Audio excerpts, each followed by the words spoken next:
Oke, selamat siang teman-teman. Selamat Siang siang, Kak. Kak. Di sini kita akan sedikit berbincang mengenai Injil Lukas. Di sini sebelumnya sebenarnya ada 4 teman kita, tapi di sini yang satu nggak hadir karena ada halangan. Boleh memperkenalkan diri masing-masing? Halo, nama saya Albertus Nadi Pratama. Halo, nama aku Widi. Halo, nama aku Elizabeth Barawetu, biasa dipanggil Eca. Oke, di sini ada Kak Marvel dan juga Kak Eca. Mengenai Injil Lukas, aku mau tanya sih sedikit, seberapa tahu kalian mengenai Injil Lukas? Oke, baik Kak.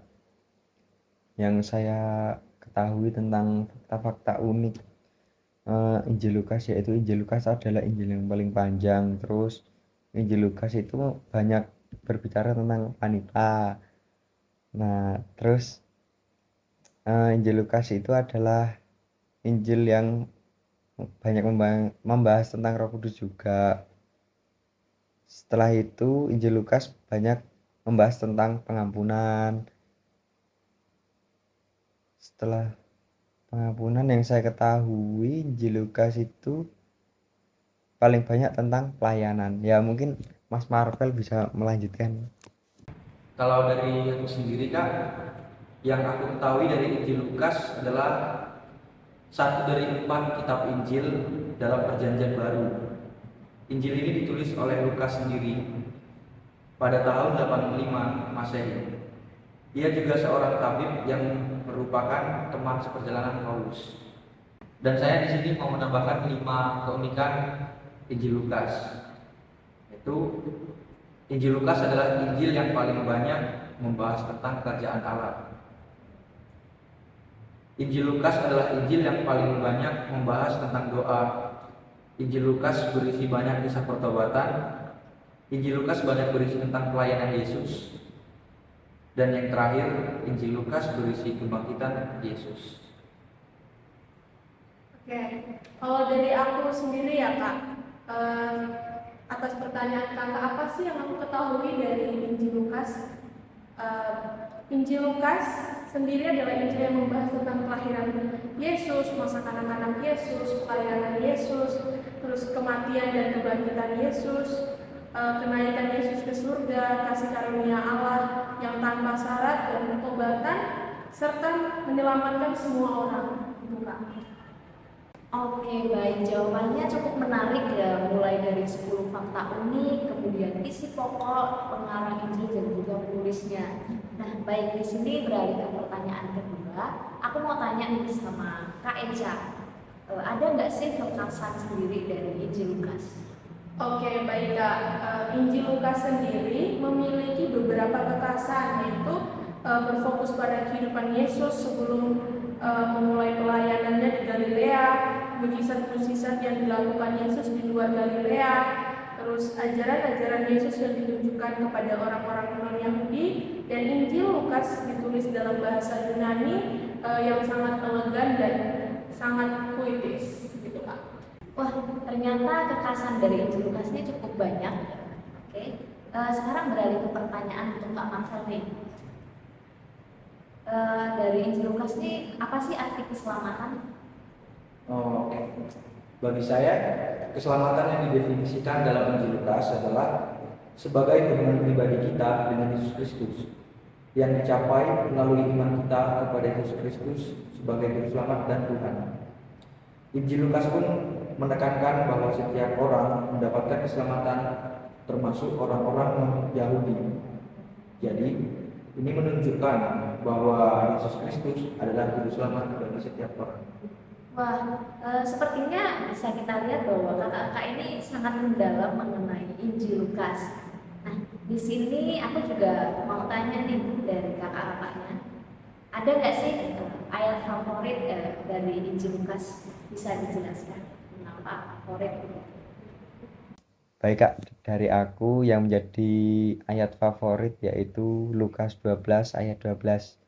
Janganlah khawatir akan hidupmu, apa yang hendak kamu makan, dan janganlah khawatir pula akan tubuhmu, apa yang hendak kamu pakai. Nah itu aku sebagai anak kos ya seringkali khawatir ketika akhir-akhir bulan waktu uang menipis gitu. Tapi ketika aku bertemu dengan kutipan ayat ini, aku sadar bahwa sebagai murid Yesus tidak boleh merasa khawatir dan bisa menyerahkan rasa kekhawatiran itu pada Tuhan.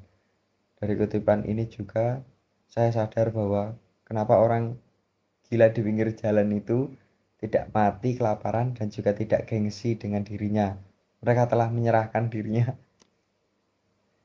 dan rasa kekhawatiran, rasa gengsi itu kepada Tuhan. Gitu menurut saya.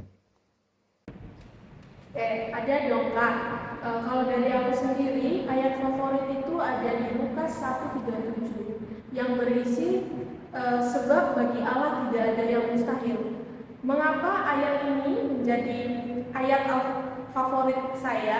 Karena rencana atau perbuatan Allah itu misteri yang tidak akan diketahui dan dipahami oleh akal budi manusia.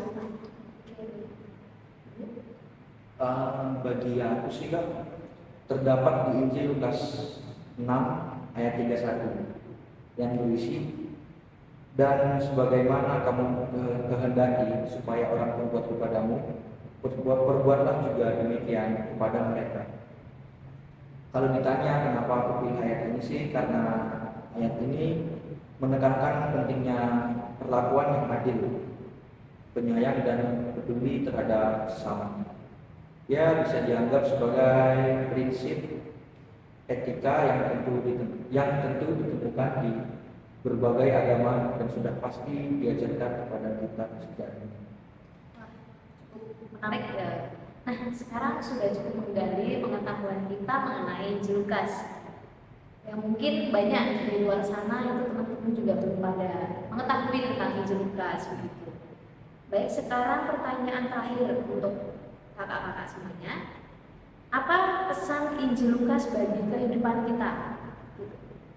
Menurut aku ya Kak, pesan yang dapat diambil dari Injil Lukas dalam kehidupan kita sehari-hari adalah Injil Lukas ini mau menekankan akan pengampunan dan pertobatan, di mana dapat membantu kita untuk mengakui kesalahan kita dan meminta pengampunan dari Allah sendiri serta orang lain.